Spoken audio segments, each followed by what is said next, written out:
Passenger म्हणून कारमध्ये बसले आणि ड्रायव्हरचंच केलं अपहरण।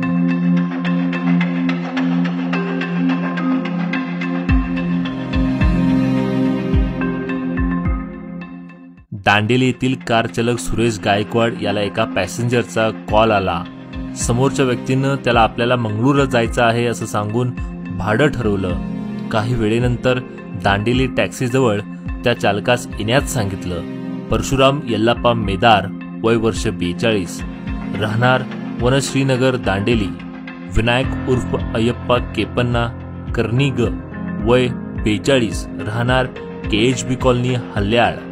अब्दुल नाम झापर, वय 32, राहणार मदीना कॉलनी मोहिद्दीन स्ट्रीट, 3रा क्रॉस, भटकळ।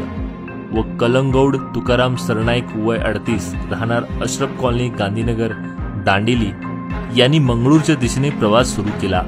कार भटकळ जवळ येताच आरोपींनी कार चालक भरतला बेदम मारहाण केली आणि भरतच्या घरी फोन करून तुमच्या मुलाचे अपहरण केल्याचं सांगत मुलाला जिवंत हवा असल्यास आम्हाला 2 कोटी रुपये द्यावेत अशी धमकी दिली।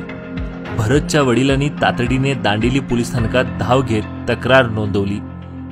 जिल्हा पोलीस अधीक्षक Vishnuvardhan N, additional SP CT Jayakumar, DYSP SV Girish यांच्या मार्गदर्शनाखाली कारवाई करून 4 आरोपींना गजाआड केलं। त्यांच्याकडून 35,000 रुपये रोख रक्कम, 4 मोबाईल, 2 कार जप्त करण्यात आले। यातील एक आरोपी फरार झाला आहे।